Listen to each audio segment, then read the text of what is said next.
¿Qué tal? Me encuentro en la materia de filosofía jurídica y en este proyecto integrador contestaré unas breves preguntas. La primera es, ¿qué importancia tuvo la ONU en la Declaración Universal de los Derechos Humanos de 1948?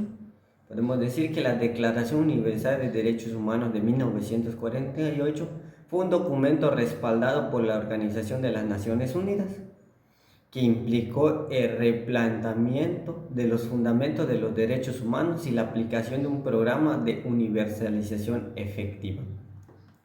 Segunda pregunta, ¿cómo se define el constitucionalismo? Podemos decir que el constitucionalismo crea mecanismos de efectividad y reparación en las violaciones a los derechos humanos. Sin embargo, estos medios no poseen una efectividad y una aceptación completa, ya que solo obligan a la persona que los firma a estar de acuerdo con dichos controles. Tercera pregunta, ¿qué son las minorías y en qué artículo de la Constitución Política de los Estados Unidos Mexicanos se encuentra regulado? Podemos decir que en el artículo 1 de la Constitución Política de los Estados Unidos Mexicanos ofrece un acercamiento a lo que considera como una minoría, y la minoría son un grupo de personas que no forman parte de las directrices que dicta la minoría. Por este motivo, la discriminación se vuelve una respuesta inmediata del colectivo hacia dicho conjunto de individuos. Siguiente pregunta, ¿qué implica el patriotismo cultural en la actualidad? Podemos decir que el patriotismo implica la construcción de un modelo de sociedad civil y neutral a partir de la concordancia entre los valores comunes de carácter democrático establecidos en la Constitución.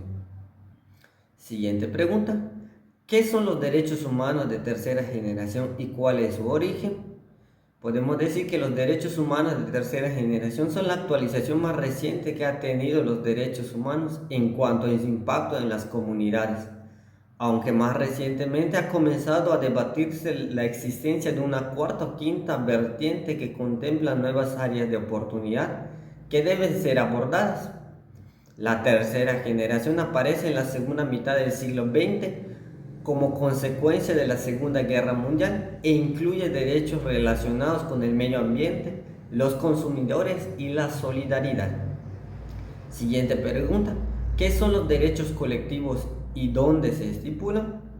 Pues podemos decir que en el sistema jurídico mexicano se estipulan los derechos colectivos con fundamento en el artículo 580 del Código Federal de Procedimientos Civiles. Y las acciones colectivas son procedentes para proteger tanto los derechos e intereses difusos como los colectivos, al igual que los individuales de incidencia colectiva. Los derechos colectivos son bienes con los que todos pueden verse favorecidos. Y por último, ¿qué es la ética, la moral y cuál es su relación con el derecho? Podemos decir que la ética se refiere a la afirmación de la conciencia individual autónoma o auténtica. La moral se refiere a las reglas impuestas por la sociedad acerca del comportamiento humano, el bien o el mal. Y ambos conceptos poseen un mismo trasfondo, el marco de lo que es bueno. Sin embargo, esas diferencias recaen en lo valorativo individual y lo colectivo. Esto se refiere a lo que se apropia para la conducta personal y lo que es mejor para la sociedad. Por su atención, muchas gracias.